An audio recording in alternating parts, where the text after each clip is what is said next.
Hello बच्चों, मैं गौरव शर्मा स्वागत करता हूं आप सभी लोगों का स्टडी अल्फा के इस यूट्यूब चैनल पर। तो बच्चा, कुछ समय से हमारे यहाँ कुछ टेक्निकल प्रॉब्लम्स चल रही थी, जिसके कारण से आपको कंटिन्यूस वीडियो मिलना बंद हो गया था। तो बच्चा, आज से दोबारा से आपको वीडियोस मिलना चालू होगा, ठीक है? तो जुड़े रहिएगा हमारे साथ। तो देखेंगे हम लोग दोबारा से चैप्टर कंटिन्यू करते हैं। पहले क्लास 10th का जो हमारा लेक्चर था, उसमें हमने केमिकल रिएक्शंस हम लोगों ने देखी थी। क्या टॉपिक था हमारा चैप्टर चल रहा था केमिकल रिएक्शन एंड इक्वेशन, और टॉपिक हमने केमिकल रिएक्शन हम लोगों ने कर लिया था। ठीक है बेटा, अब हम लोग केमिकल इक्वेशन को हम लोग देखेंगे बच्चा, कि केमिकल इक्वेशंस क्या होती हैं। ठीक है बेटा, और उनको बैलेंस करने के लिए जो भी चीजें आपको जरूरत पड़ेगी, आपको फॉर्मूला जरूरत पड़ेगा, आपको किसका फॉर्मूला क्या होता है, केमिकल फॉर्मूला क्या होता है, वो भी हम लोग आज सीखेंगे कि कैसे बनाया जाता है। वैसे तो आपको क्लास 9th में वो सिखा दिया गया होगा, लेकिन एक बार और हम उसको रिकॉल करेंगे। तो देखिए बच्चा, इससे आगे बढ़ने से पहले बच्चा, मैं आपसे कहूंगा कि अगर हमारे वीडियोस आपके लिए हेल्पफुल हो तो बच्चा चैनल को सब्सक्राइब और वीडियोस को लाइक करना ना भूलें। ठीक है बेटा, तो चलिए हम लोग देखते हैं। और हाँ, हमारा जो चैप्टर है बच्चा, वो केमिकल रिएक्शन एंड इक्वेशन जो हम लोग स्टार्ट करने वाले हैं। ठीक है, तो चैप्टर नंबर 1 है ये, एनसीईआरटी के अकॉर्डिंगली। ठीक है, चलिए। तो देखिए, उससे पहले हमारे इस क्लास या बाकी की क्लासेस के पीडीएफ के लिए आप हमारे टेलीग्राम चैनल को ज्वाइन करना ना भूलें। वहां जाइए, आपको इस क्लास या बाकी की सभी क्लासों से जुड़ी हुई पीडीएफ आपको वहां पर मिल जाएंगी। और साथ ही साथ अगर आपको कोई डाउट हो, आपके मन में कोई डाउट हो, कोई क्वेश्चंस नहीं हो रहा हो, तो आप हमसे वहां जाकर के पूछ सकते हैं, आपको उसका जवाब आपको मिल जाएगा। तो ठीक है, चलिए बेटा स्टार्ट करते हैं हम लोग कि केमिकल इक्वेशंस क्या होती हैं। ठीक है बेटा, केमिकल इक्वेशंस क्या होंगी हम लोग ये देखेंगे। केमिकल इक्वेशन समझने से पहले बच्चा, हम लोग एक रिएक्शंस को देख लेते हैं। एक रिएक्शन हम लोग देखेंगे, उसको समझेंगे और फिर जानेंगे कि केमिकल रिएक्शन क्या होती है और केमिकल रिएक्शन से इक्वेशन कैसे बनेंगी। ठीक है बच्चा, चलिए देखिए, यहां पर हमने केमिकल इक्वेशन दिया है कि मैग्नीशियम है, तो मैग्नीशियम ने ऑक्सीजन के साथ हम इसको बर्न करेंगे ऑक्सीजन के प्रेजेंस में, तो मैग्नीशियम ऑक्साइड बनाता है। डायग्राम भी हमने नीचे दिया हुआ है बच्चा। डायग्राम में क्या है, हमने यहाँ पर ये मैग्नीशियम रिबन को हमने पकड़ा हुआ है, ठीक है बेटा, टोंग की हेल्प से, और हम लोग उसको बर्नर के आगे उसको बर्न कर रहे हैं। बर्न करने के बाद ये आपको इस प्लेट में आपको क्या मिल जाएगा, मैग्नीशियम ऑक्साइड का पाउडर, व्हाइट पाउडर आपको इसमें मिल जाएगा बच्चा। तो केमिकल रिएक्शंस के हिसाब से मैग्नीशियम को जब ऑक्सीजन के प्रेजेंस में बर्न करेंगे, तो बर्न करने पर आपको मैग्नीशियम ऑक्साइड बन जाएगा। ठीक है बेटा, तो देखेंगे हम लोग केमिकल इक्वेशन क्या होती है। क्या एक chemical equation is the symbolic representation of chemical reaction in the form of symbol and formula. तो बच्चा, जब भी हम किसी केमिकल रिएक्शंस को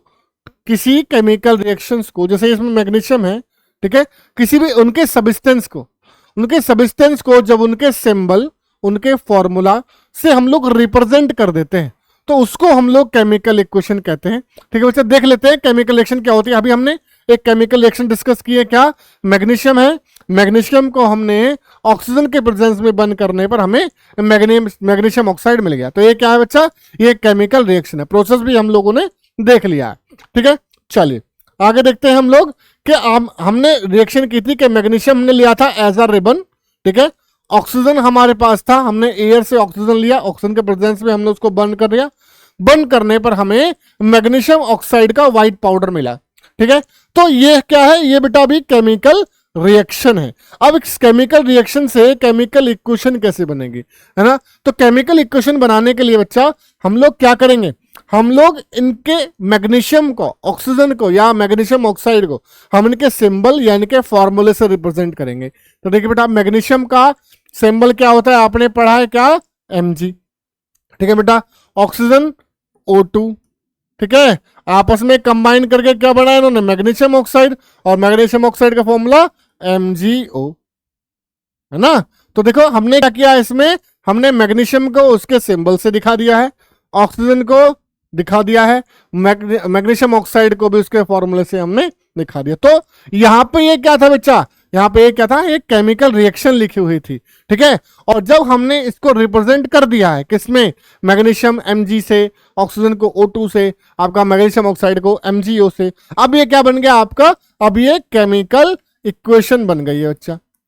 क्या बन गया, केमिकल इक्वेशन। तो बेटा किसी भी केमिकल रिएक्शंस को उनके सिंबल और उनके फॉर्मूले से जो रिप्रेजेंट किया जाता है, उसके बाद जो आपको मिलेगा वो एक केमिकल इक्वेशन होगी, ठीक है बेटा। डेफिनेशन आपका ये यहाँ पे था ही, क्या, a chemical equation is the symbolic representation of a chemical reaction in the form of symbol and formula, ठीक है बेटा। समझ में आ गया होगा सभी के, आसान सी है, ठीक है। चलिए आगे चलते हैं।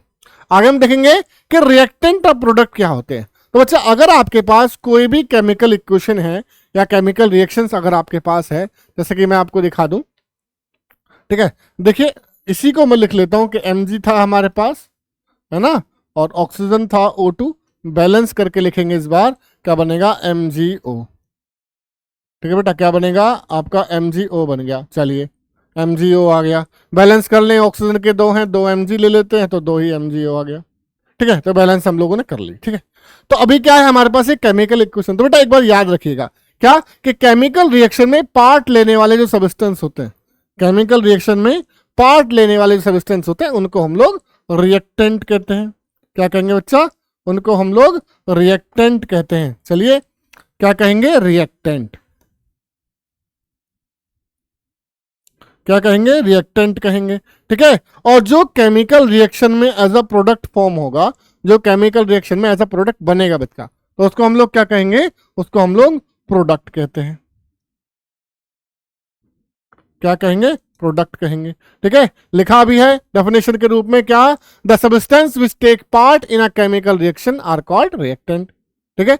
आगे देखेंगे, the new substance produced as a result of chemical reaction are called product, ठीक है। जो आपका सब्सटेंस एज अ प्रोडक्ट बनेगा बच्चा किसी केमिकल रिएक्शन में, उसको हम लोग प्रोडक्ट कहेंगे, ठीक है, जो नया सब्सटेंस बनता है, ठीक। और जो केमिकल रिएक्शन में पार्ट लेने वाले सब्सटेंस हैं उनको हम लोग रिएक्टेंट कहेंगे। आसान सी भाषा में अगर जितना भी याद ना रख पाए ना आप लोग, तो आप बस इतना याद रखिएगा कि ये एरो है बच्चा, है ना, और एरो के पीछे वाली साइड जो लिखे होंगे वो क्या होगा आपका, रिएक्टेंट केमिकल इक्वेशन में, ठीक है। और एरो के आगे वाली साइड जो लिखा होगा वो आपका क्या होंगे, प्रोडक्ट होंगे, ठीक है बेटा। आसान सी चीजें, याद रखने में भी आसान है। वैसे हम लोग एक बार देख लेते हैं, कुछ क्वेश्चन प्रैक्टिस हम लोग देखेंगे, कुछ केमिकल इक्वेशन हमें दी गई होंगी, उसमें हम लोग पहचानेंगे कि कौन इसमें रिएक्टेंट है और कौन उसमें प्रोडक्ट है, ठीक है बेटा। चलिए देखते हैं हम लोग। अब हमने इसमें पहचानना है कि इनमें कौन से सब्सटेंस रिएक्टेंट है और कौन से सब्सटेंस क्या है इसमें प्रोडक्ट है। चलिए देखिए, रिएक्शन है CaCO3 को हमने बर्न, हम उसको गर्म कर रहे हैं, गर्म करने पर हमें CaO और CO2 मिला। तो देखिए बच्चा, ये जो CaCO3 है ये क्या है, ये एरो के पीछे है ना। तो हम लोग क्या कहेंगे, ये क्या है बेटा, रिएक्टेंट है। मैं R से लिख रहा हूं बेटा रिएक्टेंट को, ठीक है। और ये दोनों क्या बन जाएंगे बच्चा, ये दोनों बन जाएंगे आपका प्रोडक्ट है।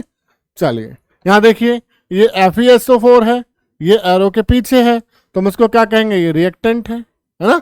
और ये तीनों क्या है, एरो के आगे हैं, तो ये क्या बने, प्रोडक्ट फॉर्म हुआ है, ठीक है बच्चा।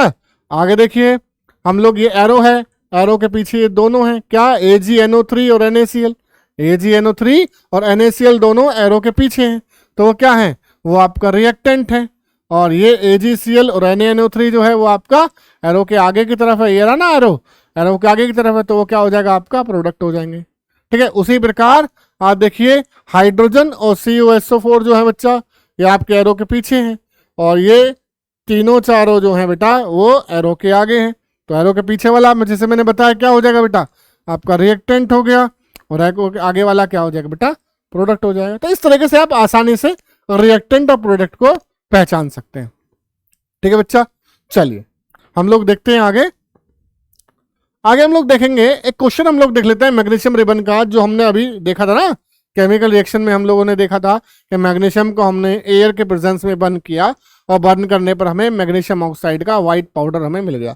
तो उसी के ऊपर एक क्वेश्चन आपका NCERT से हमने लिया है, क्या, why should A magnesium ribbon be clean before burning in air, है ना बेटा, कि एयर में मैग्नीशियम रिबन को एयर में बर्न करने से पहले हमें उसको साफ क्यों कर लेना चाहिए बच्चा? क्या why should A magnesium ribbon be clean before burning in air? हमें उसको साफ क्यों कर लेना चाहिए उसको जलाने से पहले, है ना? रीजन बताना है हमें उसका, भाई हम उसको क्यों साफ करते हैं या हमें क्यों उसको साफ कर लेना चाहिए, है ना? तो बच्चा होता क्या है, जब मैग्नीशियम रिबन या मैग्नीशियम की बात करूंगा बच्चा, तो मैग्नीशियम एक मेटल है ना? और मेटल क्या करता है, मेटल अपने आसपास के सराउंडेड से जो आपको उसमें एयर में वाटर वेपर्स होता है, ऑक्सीजन होता है, वो क्या करता है, उनसे रिएक्ट करने के बाद अपनी मैग्नीशियम के ऊपर क्या करता है, वो एक लेयर बना लेता है, एक प्रोटेक्टिव लेयर बना लेता है। ठीक है, क्या करता है, एक प्रोटेक्टिव लेयर बना लेता है। प्रोटेक्टिव लेयर किसकी होगी बच्चा? वो मैग्नीशियम ऑक्साइड की प्रोटेक्टिव लेयर हो जाती है। ठीक है, तो हम क्या करते हैं भाई, हमें तो मैग्नीशियम बर्न करना है ना, हमें मैग्नीशियम ऑक्साइड बर्न थोड़ी ना करना है, हमें मैग्नीशियम बर्न करना है। तो क्या करेंगे हम लोग, पहले हमें पहला काम ये करना पड़ेगा कि हमें इस मैग्नीशियम ऑक्साइड का जो लेयर है हमें इसको रिमूव करना है। ठीक है, जो मैग्नीशियम ऑक्साइड का जो लेयर है बच्चा, इसको हमें रिमूव करना है ना? और रिमूव कैसे होगा? रिमूव होता है बेटा ये सैंड पेपर की हेल्प से, है ना? हम लोग सैंड पेपर लेंगे और सैंड पेपर को मैग्नीशियम रिबन पे ऐसे रब करके जितना भी उसका मैग्नीशियम ऑक्साइड के लेयर होगा उसको हटा लेंगे, और हटाने के बाद ही क्या करेंगे, हम लोग उसको बर्न करेंगे। ठीक है बच्चा, तो यही इसका आंसर है। क्या? The magnesium ribbon is clean before burning to remove the protective layer of basic magnesium oxide from the surface of magnesium ribbon। ठीक बेटा, मैग्नीशियम रिबन पे से क्या करेंगे हम लोग, जो प्रोटेक्टिव लेयर है आपका मैग्नीशियम ऑक्साइड का, उसको हम लोग रिमूव करेंगे। और रिमूव किससे करते हैं बेटा? रिमूव करते हैं हम लोग सैंड पेपर की हेल्प से। ठीक है बच्चा, तो इंपॉर्टेंट क्वेश्चन है, कई बार इंटरनल्स में पूछा जा चुका है। ठीक है, चलिए आगे हम लोग बढ़ते हैं। तो देखिए आगे जो हमारा टॉपिक होगा ना बच्चा, हम लोग आगे केमिकल इक्वेशन को बैलेंस करना हम लोग सीखेंगे, है ना? और बैलेंस करने के लिए हमें सबसे पहले हमें केमिकल या कंपाउंड के फॉर्मूला हमें पता होना चाहिए। भाई अगर आपको सल्फ्यूरिक एसिड दे दिया गया है तो सल्फ्यूरिक एसिड का फॉर्मूला क्या है, मैग्नीशियम सल्फेट दिया है तो मैग्नीशियम सल्फेट का फॉर्मूला क्या होगा।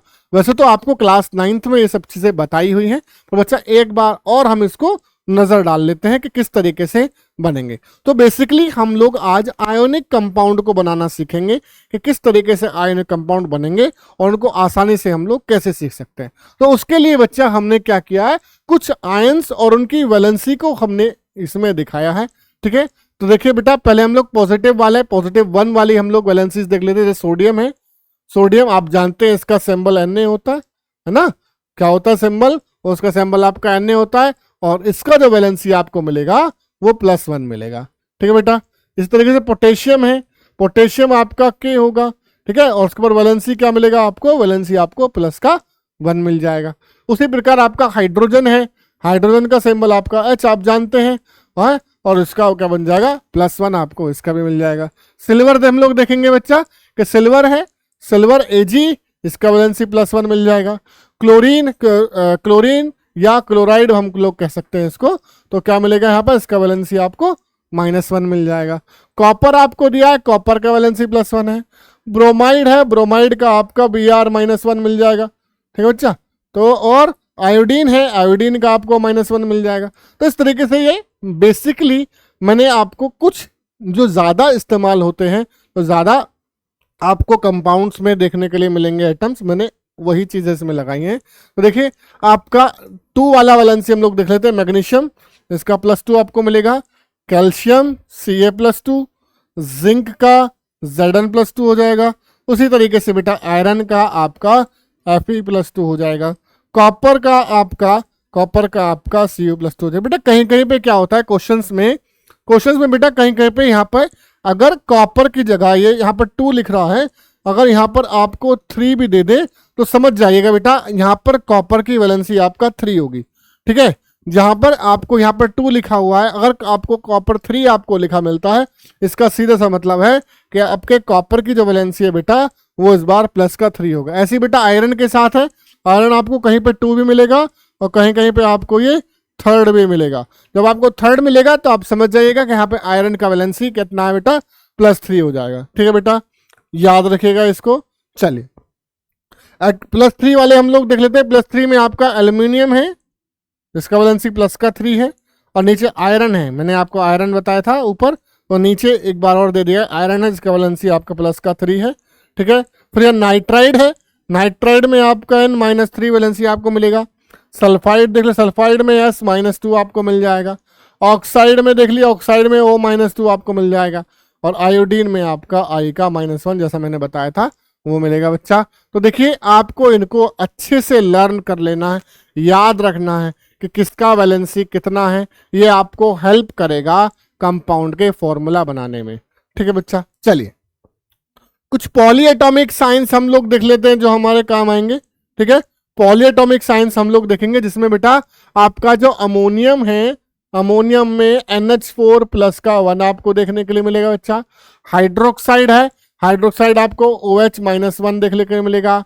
ठीक है, नाइट्रेट है, नाइट्रेट NO3-1 आपको देखने के लिए मिलेगा बच्चा। हाइड्रोजन कार्बोनेट है, हाइड्रोजन कार्बोनेट आपको HCO3, मैं एक बार और लिख देता हूं यहाँ पे, HCO3 की पावर -1 आपको देखने को मिलेगी।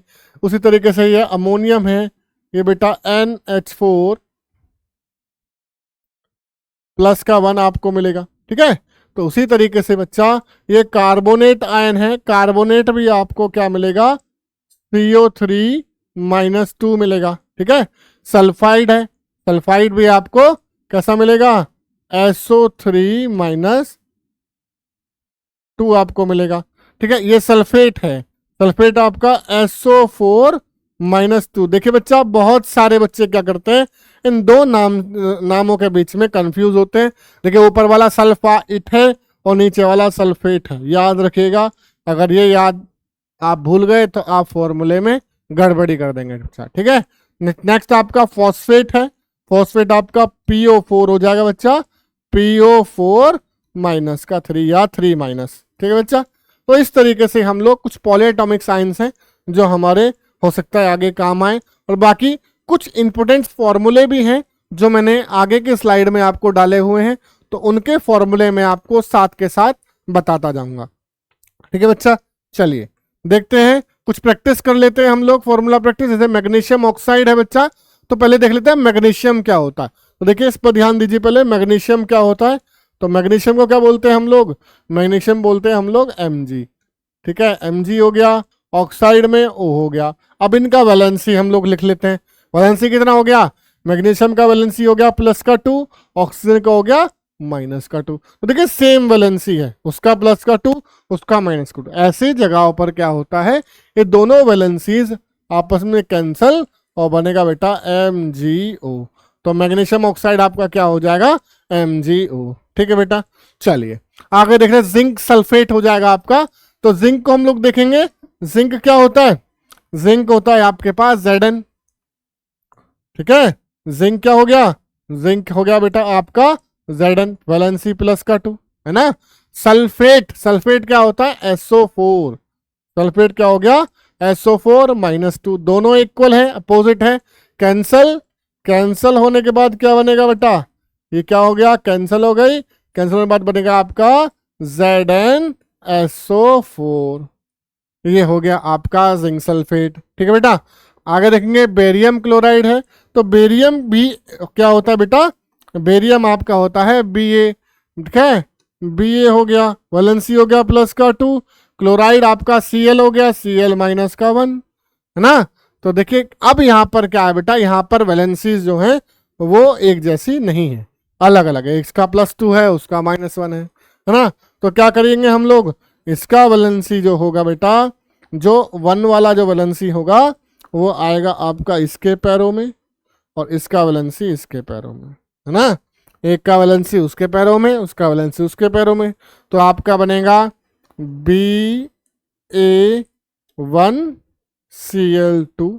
ठीक है, और इसको आसानी से शुद्ध रूप में हम लोग लिख सकते हैं क्या, BaCl2। ठीक है बेटा, क्या हो जाएगा आपका, बेरियम क्लोराइड हो जाएगा। ठीक है बेटा, चलिए आगे चलते हैं हम लोग, आगे देख लेते हैं। आगे देखेंगे आपका एल्यूमिनियम सल्फेट। ठीक है, ये आपको खुद करना है, होमवर्क हो गया आपका। ठीक है, नेक्स्ट बेरियम सल्फेट, बेरियम भी मैंने आपको बता दिया और सल्फेट भी आपको बता दिया, ये भी आपका होमवर्क। आप मुझे हमारे टेलीग्राम चैनल पर आप इनके फॉर्मूले बनाकर हमें बताएंगे बच्चा कि कैसे बने हैं, हम लोग देखेंगे और उससे हमें पता लगेगा कि आपको कितना आया है। ठीक है, एल्युमिनियम क्लोराइड है, एल्युमिनियम क्लोराइड देख लेते हैं हम लोग। एल्युमिनियम क्लोराइड में बेटा एल्युमिनियम का जो Al है ये आ गया आपका Al प्लस का 3, ठीक है बच्चा, और क्लोराइड जो है तो है आपका Cl माइनस का 1, है ना। Al प्लस का 3 और Cl माइनस का 1 दोनों अलग अलग हैं, तो क्या होगा बच्चा, दोनों एक दूसरे के पैरों पे आएंगे, दोनों एक दूसरे के पैरों पे आ गए, क्या बनेगा AlCl3, क्या बन जाएगा बच्चा AlCl3। उसी तरीके से आपका क्या है सोडियम हाइड्रोक्साइड, आप देख लेते हैं सोडियम हाइड्रोक्साइड क्या होगा।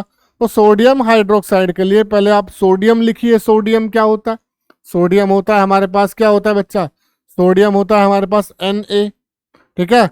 हाइड्रोक्साइड होता है हमारे पास OH-1, हाइड्रोक्साइड क्या हो जाएगा OH-1, Na का होता है +1, दोनों इक्वल हैं तो क्या बन जाएगा बेटा NaOH, इसका फॉर्मूला बन जाएगा बच्चा, ठीक है, क्या बनेगा NaOH इसका बन जाएगा आसानी से, ठीक है। चलिए आगे हम लोग देख लेते हैं, आगे देखेंगे सोडियम सल्फेट, ये आप लोग करेंगे, होमवर्क हो गया, ठीक है। बेरियम सल्फेट ये भी होमवर्क शायद दोबारा आया है। ये मीथेन मैं आपको बता देता हूँ बच्चा, मीथेन जो है वो एक आयनिक कंपाउंड नहीं है, तो इसका फॉर्मूला आपको याद रखना है, ये एक हाइड्रोकार्बन है, तो हाइड्रोकार्बन का फॉर्मूला मैं आपको बता देता हूँ, मीथेन होता है आपका CH4। डाला बेटा मैंने इसको स्लाइड में इसलिए है क्योंकि हमारे काम आएगा, है ना, हम लोग इसकी रिएक्शंस करेंगे, ये हमारे काम आएगा आगे, इसलिए आपको याद रखना है मीथेन क्या होता है CH4। ग्लूकोज देख लेते हैं, ग्लूकोज आपका होगा C6H12O6, ये आपका ग्लूकोज का फॉर्मूला हो जाएगा बेटा, ठीक है। तो ये आपको याद रखने हैं, ये हमें काम आएंगे बच्चा आगे, है ना, आगे जब हम लोग रिएक्शंस करेंगे तो ये हमें हेल्प करेंगे उसमें, ठीक है, तो इसलिए मैंने इनके फॉर्मूला आपको बता दिए हैं। चलिए देखिए फेरस सल्फेट, तो बेटा एक चीज मैं आपको बताता हूँ, फेरस और फेरिक क्या होते हैं। तो देखिए फेरस होते तो बेटा दोनों आयरन ही हैं, है ना, लेकिन जब Fe की वैलेंसी आपका +2 होती है तब होता है बेटा वो फेरस, ठीक है। जब Fe की वैलेंसी +2 होगी तब आपका होगा वो फेरस, और जब Fe की वैलेंसी आपका +3 होगी तब आपका होगा वो फेरिक, ठीक है। तो उसी के हिसाब से हमें इनके कंपाउंड के नाम बनाकर हमें लिखने हैं, ठीक है बेटा। तो ये चीज आपको याद रखनी है, कभी कभी वो इस तरीके से नाम घुमा कर भी देख देता है। तो फेरस देख लेते हैं, Fe आपका हो गया +2 और साथ में उसका सल्फेट, सल्फेट होता है SO4-2, इक्वल है, कैंसिल हो गए तो क्या बनेगा आपका FeSO4 बनेगा, ठीक है बेटा। नीचे देखते हैं फेरिक ऑक्साइड है, फेरिक जैसे मैंने आपको बताया बेटा Fe हो जाएगा +3 और ऑक्साइड मतलब ऑक्सीजन -2, ठीक है, इक्वल नहीं है तो क्या करेंगे, ये एक दूसरे के पैरों पे गिरेंगे आकर, है ना, ये आ गया इसके पैरों पे और ये इसके पैरों पे, क्या बनेगा बेटा, ये बन जाएगा आपका Fe2O3, ठीक है बेटा। ये आपको याद रखना कि फेरस क्या होता है और फेरिक क्या होता है, ठीक है बच्चा। चलिए कैल्शियम कार्बोनेट देख लेते हैं, कैल्शियम हो गया आपका Ca, कार्बोनेट हो गया आपका CO3। वैलेंसी देखो, वैलेंसी कितनी है, तो वैलेंसी हम लोग देखेंगे, कैल्शियम की हो गई बेटा +2 और कार्बोनेट हुआ हो गया -2, दोनों कैसे हैं, दोनों इक्वल हैं लेकिन अपोजिट है, तो क्या होगा कैंसिल हो जाएंगे और नया फॉर्मूला आपका क्या बनेगा इसका, इन दोनों को आपस में मिला देंगे तो मिलाने पर आपका फॉर्मूला बनेगा CaCO3, ठीक है। तो ये हो जाएगा आपका कैल्शियम कार्बोनेट। इसी तरीके से आप लोग कैल्शियम ऑक्साइड का बना के दिखाएंगे, ये आपका क्या हो गया होमवर्क, ठीक है बेटा। कैल्शियम वही Ca वैलेंसी +2, ऑक्सीजन बेटा ऑक्साइड ये रहा, O का -2 बनाएंगे तो आपका CaO आ जाएगा, लो बता दिया मैंने, फिर भी आपको बनाना है, ठीक है। चलिए और लेड नाइट्रेट, देखिए लेड क्या होता है, लेड होता है आपका Pb, क्या होगा बेटा लेड, लेड होगा आपका Pb +2 होता है, नाइट्रेट हमने देखा NO3 होता है, ठीक है, NO3 हो गया इसका -1, ठीक है। NO3 माइनस का 1 बनेगा कैसे? यहाँ बेटा आपको याद रखना है कि इसको बनाएंगे कैसे, इसको ध्यान से देखिएगा। क्या करेंगे, दोनों इक्वल नहीं है तो क्या करेगा, ये इसके पैरों पे और ये इसके पैरों पे आएगा, है ना। ये इसके पैरों पे और वो उसके पैरों पे आएगा, और पैरों पे आएगा तो बच्चा क्या बनेगा, देखो ध्यान से इसको बनाएंगे बेटा, याद रखिएगा। बहुत सारे बच्चे इसको बनाने में मिस्टेक करेंगे शुरुआती में। कैसे, PB1 है, ठीक है, NO3 का होल ट्वाइस बनेगा बच्चा। बहुत सारे बच्चे क्या करते हैं, बहुत सारे बच्चे ये जो होल वाला सिंबल है, ये जो ब्रैकेट है, इसको यूज नहीं करते, ठीक है। ये बनाते हैं PbNO3 2, तो ये क्या बन जाता है, 32 हो जाता है ना, जो क्या हो जाएगा बच्चा इस तरीके से। ये गलत है, ठीक है, क्योंकि 2 हमें सबका दिखाना है, ठीक है। तो इस तरीके से हम फॉर्मूला बनाएंगे PbNO3 का होल ट्वाइस, ठीक है बच्चा। चलिए आगे हम लोग देखते हैं लेड ऑक्साइड। लेड ऑक्साइड मैंने बताया Pb आपका, और हाँ ऑक्साइड वही ऑक्सीजन का -2 बना के दिखाएंगे, होमवर्क, ठीक है। नाइट्रोजन डाइऑक्साइड, ये मैं आपको बता रहा हूं बेटा, नाइट्रोजन डाइऑक्साइड हो जाएगा आपका NO2, ठीक है बेटा, नाइट्रोजन डाइऑक्साइड आपका हो जाएगा NO2। सिल्वर ब्रोमाइड, सिल्वर मैंने अभी आपको बताया था Ag+1, ब्रोमाइड Br-1, तो क्या बनेगा, AgBr बनेगा, ठीक है। क्या बनेगा इसका, AgBr बन जाएगा, ठीक है बेटा। आगे चले, चलिए आगे चलिए, आगे देखते हैं लेड क्लोराइड, ये आपका होमवर्क। लेड मैंने अभी बताया, क्लोराइड Cl-1, जिंक सल्फेट शायद दोबारा आ गया है, Zn+2 SO4-2, ये आपका होमवर्क हो गया, ठीक है। Copper chloride, copper Cu+2, chloride Cl-1, देख लेते हैं इसको एक बार, ठीक है बेटा। चलिए देखेंगे, कॉपर हो जाएगा आपका Cu, ठीक है, क्लोराइड हो गया आपका Cl, Cu का वैलेंसी कितना होता है, Cu का वैलेंसी हो गया +2, ना, और इसमें आपका क्लोराइड का हो गया -1, तो क्या करेंगे, हम लोग करेंगे इसका क्रॉस, ये इसके पैरों में, ये इसके पैर, क्या बनेगा आपका CuCl2, ठीक है बेटा। इसमें भी बेटा एक चीज है याद रखना, कहीं कहीं पर जैसे हमने आयरन का देखा था, फेरस और फेरिक, यहाँ भी आपको कॉपर का कहीं क्यूप्रस और क्यूप्रिक आपको मिल सकता है, तो क्यूप्रस याद रखिएगा, क्यूप्रस अगर देगा तो कॉपर का वैलेंसी +1, ठीक है, और क्यूप्रिक अगर वो देगा तो कॉपर का वैलेंसी +2 होगा, ठीक है। तो ये भी आप याद रखिएगा, साधारणतः अगर आपको कॉपर देता है तो आपको कॉपर का वैलेंसी +2 लेना है, ठीक है। चलिए आप देखें सोडियम जिंकेट, तो जिंकेट आयन में आपको बताता हूं बेटा, जिंकेट आयन को आप नोट कर लीजिएगा, जिंकेट आयन होते हैं आपका ZnO2, जिंकेट है तो क्या लिखेंगे ZnO2, पावर होती है इनकी -2 आयन होंगे, ठीक है, याद रखिएगा, ठीक है।